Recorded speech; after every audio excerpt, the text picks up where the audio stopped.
भारत जोड़ो यात्रा से राहुल गांधी ने जो जमा पूंजी इकट्ठा की थी उससे भी ज्यादा लंदन में बैठकर लुटा दी। राहुल गांधी के बारे में एक बार फिर यही कहना होगा कि वे जब भी बोलते हैं तो शर्म आती है। बोर किस्म का भाषण, सरल सवालों के कठिन और बेतुके जवाब, औचित्यहीन बयानों से राहुल गांधी ने खुद को ही बेवकूफ नहीं साबित किया बल्कि अपनी पार्टी को भी मुश्किल में फंसा दिया। लंदन में बैठकर राहुल गांधी ने बीजेपी को इतना कुछ कह दिया कि 2024 में उन्हीं के सहारे वे चुनाव जीत जाएंगे। यही वजह है कि बजट सत्र के दूसरे दौर के विपक्ष के बैकफुट पर जाने के बाद राजनाथ सिंह से लेकर प्रहलाद जोशी तक सबसे कांग्रेस की क्लास लगाते देखा गया और हिंडनबर्ग से लेकर नेताओं के खिलाफ हो रही जांच एजेंसी की कार्रवाई पर हंगामा करने का मंसूबा पाले विपक्ष सिर्फ नारे लगाता रह गया। दिल्ली के deputy CM Manish Sisodia jail पहुंच गए। तेलंगाना के सीएम की बेटी के कविता से 9 घंटे तक ईडी ने मैराथन पूछताछ की। लालू प्रसाद के 600 करोड़ के काले खजाने का पता ईडी ने खोज निकाला, लेकिन राहुल गांधी की कारस्तानियों की वजह से सारी तैयारी चौपट हो गई। संसद की कार्यवाही शुरू हुई। विपक्ष हंगामा करता उससे पहले ही रक्षा मंत्री राजनाथ सिंह ने मोर्चा खोल दिया। राहुल गांधी माफी मांगे के नारे गूंजने लगे। विपक्ष के सदस्य कुछ कहते उससे पहले स्पीकर की अनुमति पर रक्षा मंत्री राजनाथ सिंह खड़े हो गए। राजनाथ सिंह ने अपने अंदाज में बोला, उन्होंने कहा कि श्री राहुल गांधी जो इसी सदन के सांसद हैं। राहुल गांधी ने लंदन में जाकर भारत को बदनाम करने की कोशिश की और कहा कि भारत में लोकतांत्रिक व्यवस्था पूरी तरह से तहस नहस हो रही है और विदेशी ताकतों को आकर यहां भारत के लोकतंत्र को बचाना चाहिए। ये भारत की गरिमा पर, भारत की प्रतिष्ठा पर गहरी चोट पहुंचाने की कोशिश है। रक्षा मंत्री ने कहा कि अध्यक्ष महोदय, मैं आपसे मांग करता हूं कि पूरे सदन के द्वारा उनके इस व्यवहार की निंदा की जानी चाहिए और आपके द्वारा निर्देश दिया जाना चाहिए कि संसद के फोरम पर आकर वे क्षमा याचना करें।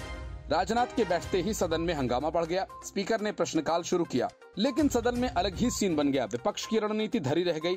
आज सत्ता पक्ष के सदस्य राहुल गांधी से माफी मांगे जाने की मांग पर अड़े रहे। विपक्षी सदस्य वेल में आ गए, लेकिन आज उनका जोश ठंडा पड़ चुका था। सत्ता पक्ष के सदस्य अपनी जगह पर खड़े होकर नारे लगा रहे थे। हंगामा जारी था कि संसदीय कार्य मंत्री प्रहलाद जोशी बोलने लगे। उन्होंने कहा कि भारत लोकतंत्र की जननी है। ऐसे सदन के एक सदस्य श्रीमान राहुल गांधी विदेश में जाकर चेयर पर आरोप लगाते हैं। उनका माइक पूरा चालू था। जब आपने मौका दिया तो उन्होंने पूरा बोला। उन्होंने कहा कि जब एक ऑर्डिनेंस को मीडिया के सामने फाड़कर फेंक दिया गया था और उसे नॉनसेंस कहा गया था, तब लोकतंत्र कहाँ था? तत्कालीन प्रधानमंत्री असहाय दिखे थे, तब लोकतंत्र कहाँ था? वह भारत के आंतरिक मामलों में यूरोप और अमेरिका से हस्तक्षेप करने की मांग करते हैं। मैं इसकी निंदा करता हूँ। कुछ भी शर्म हो तो राहुल गांधी को सदन में आकर माफी मांगनी चाहिए। सुप्रीम कोर्ट के इलाहाबाद हाईकोर्ट परिसर में आवासीय उद्देश्य के लिए ली गई सरकारी जमीन पर मस्जिद बना दी गई। पट्टा रद्द होने के बाद 2 बार नवीनीकरण के लिए आवेदन किया गया, लेकिन ये बात छुपाई गई कि सारी जमीन पर मस्जिद खड़ी है और उसका उपयोग लोगों के लिए किया जा रहा है। हालांकि इलाहाबाद हाईकोर्ट ने 2017 में ही जमीन को खाली करने का आदेश दे दिया था, लेकिन मामला सुप्रीम कोर्ट में है। अब सुप्रीम कोर्ट ने हाईकोर्ट परिसर में बनी मस्जिद को 3 महीने में हटाने का आदेश दिया है। साथ ही कोर्ट ने यह भी कहा कि वक्फ बोर्ड यदि चाहे तो सरकार से मस्जिद के लिए दूसरी जमीन मांग सकता है। हालांकि मस्जिद की तरफ से पेश हुए वकील कपिल सिब्बल ने मस्जिद के कई साल पुराना होने को लेकर सियासी रंग देने की कोशिश की, लेकिन सुप्रीम कोर्ट ने उनके इन सारे तर्कों को खारिज कर दिया। इस मामले की सुप्रीम कोर्ट में हुई सुनवाई में जस्टिस एमआर शाह और जस्टिस सीटी कुमार की बेंच ने इलाहाबाद हाईकोर्ट के मस्जिद हटाने वाले फैसले के खिलाफ दायर सभी याचिकाओं को खारिज कर दिया। साथ ही कोर्ट ने मस्जिद हटाने के लिए 3 महीने का समय दिया है। सुप्रीम कोर्ट ने अपने आदेश में कहा कि यदि मस्जिद को 3 महीने के अंदर नहीं हटाया गया तो इलाहाबाद हाईकोर्ट समेत अन्य अधिकारी मस्जिद को तोड़ सकते हैं।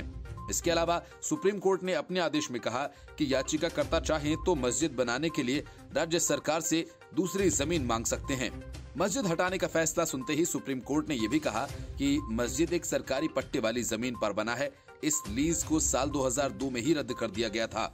इसके बाद साल 2012 में सुप्रीम कोर्ट ने कहा था कि ये सरकारी जमीन है और इसलिए कोई भी इस जमीन को लेकर किसी भी प्रकार का दावा नहीं कर सकता। मस्जिद की ओर से पेश हुए पूर्व कांग्रेस नेता और वकील कपिल सिब्बल ने कहा कि मस्जिद 1950 के दशक से बनी हुई है, इसलिए ऐसे ही हटाने के लिए नहीं कहा जा सकता। उन्होंने कहा कि साल 2017 में सरकार बदल गई और सब कुछ बदल गया। नई सरकार के गठन के 10 दिन बाद एक जनहित याचिका दायर की जाती है और दूसरी जमीन मिलने तक हमें मस्जिद कहीं शिफ्ट करने में समस्या होगी। वहीं इस पूरे मामले में इलाहाबाद हाईकोर्ट से पेश हुए वरिष्ठ अधिवक्ता राकेश द्विवेदी ने कहा कि ये पूरी तरह से धोखाधड़ी का मामला है उन्होंने कहा कि नवीनीकरण के लिए 2 बार आवेदन किए गए, लेकिन इस बारे में नहीं बताया गया। मस्जिद का निर्माण किया गया है और इसका इस्तेमाल जनता के लिए किया जा रहा है, बल्कि ये कहते हुए नवीनीकरण की मांग की गई थी कि आवासीय उद्देश्यों के लिए इसकी आवश्यकता है। यहाँ नमाज पढ़ने से ये जगह मस्जिद नहीं हो जाती। अगर सुप्रीम कोर्ट के बरामदे या हाई कोर्ट के बरामदे में सुविधा के लिए नमाज की अनुमति दी जाती है तो ये मस्जिद नहीं बन जाएगी। Bureau report, news of India. Uddhav Thackeray के हाथों से शिवसेना का नाम निशान क्या छिना, अपने खास भी उनसे मुंह मोड़ने लगे। मतलब शिवसेना का नाम निशान ही वह सीमेंट था जिससे सभी जुड़े थे। अब उनके हाथ से निकलते ही एक एक कर बड़े नेता साथ छोड़ने लगे हैं। सुभाष देसाई दशकों से उद्धव ठाकरे परिवार के विश्वस्त और करीबी रहे, लेकिन अब उनके बेटे ने उद्धव ठाकरे का साथ छोड़ एकनाथ शिंदे की अगुवाई वाली शिवसेना में शामिल हो गए। सुभाष देसाई के बेटे भूषण ने एकनाथ शिंदे की शिवसेना की सदस्यता ग्रहण कर ली है। शिवसेना में शामिल होने के बाद भूषण देसाई ने कहा कि बाला साहेब मेरे भगवान है। एकनाथ शिंदे हिंदुत्व के विचारों को आगे बढ़ा रहे हैं, मुझे उस पर विश्वास है। उनके साथ पहले काम किया है और आगे भी मैं उसके साथ खड़ा रहूंगा। एक सामाजिक कार्यकर्ता होने के नाते मैं शिंदे से प्रेरित हूं। भूषण के पार्टी में शामिल होने के बाद एकनाथ शिंदे ने कहा कि विधानसभा सत्र चल रहा है, यहां हमारा सेशन चालू है और भूषण सुभाष देसाई हमारे साथ शामिल हो गए हैं। बाला साहेब के विचार पर चलने वाली सरकार महाराष्ट्र में है। सीएम शिंदे ने आगे कहा कि जब हमने अलग होने का फैसला किया था तब हमारे साथ 40 विधायक और 13 सांसद थे, लेकिन उसके बाद कई लोग हमारे साथ जुड़े हैं। उन्होंने आगे कहा कि पिछले 6-7 महीनों में मुंबई बदलकर पहले से बेहतर हो गया है। इससे पहले मुंबई पर शासन करने वाले लोग इसे बेहतर नहीं बना पाए। लोगों को लगता है कि हमारी सरकार लोगों के लिए काम करती है। इन्हीं सब बातों को देखते हुए भूषण देसाई हमारे साथ जुड़े हैं।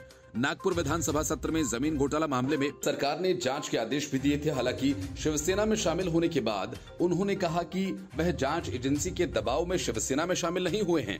उन्हें शिंदे के काम करने का तरीका पसंद है। पहले लंबी उठापटक के बाद शिवसेना के नाम और पार्टी के सिंबल पर हक को लेकर उद्धव ठाकरे और एकनाथ शिंदे के बीच तनातनी चल रही थी। चुनाव आयोग ने एकनाथ शिंदे गुट को पार्टी का नाम और शिवसेना का प्रतीक तीर कमान सौंप दिया था। जून में जब एकनाथ शिंदे ने तख्ता पलट किया तो पार्टी में 2 गुट उभरकर सामने आए। पार्टी उद्धव ठाकरे और एकनाथ शिंदे के समर्थकों के बीच बट गई। शिंदे गुट की बगावत के बाद महाराष्ट्र में उद्धव ठाकरे को सीएम पद से इस्तीफा देना पड़ा था। बाद में एकनाथ शिंदे ने सीएम और देवेंद्र फडणवीस ने डिप्टी सीएम पद की शपथ ली थी। Bureau report, news of India. Lok Sabha चुनाव की तैयारियों में जुटी कांग्रेस को आंध्र प्रदेश में तगड़ा झटका लगा है। आंध्र प्रदेश के पूर्व सीएम और कांग्रेस के वरिष्ठ नेता एन किरण कुमार रेड्डी ने पार्टी से इस्तीफा दे दिया है। माना जा रहा है कि किरण कुमार रेड्डी बीजेपी में शामिल होंगे। अविभाजित आंध्र प्रदेश के अंतिम सीएम एन किरण कुमार रेड्डी रायलसीमा क्षेत्र के अनुभवी राजनेता हैं और इलाके में उनकी पकड़ मजबूत है।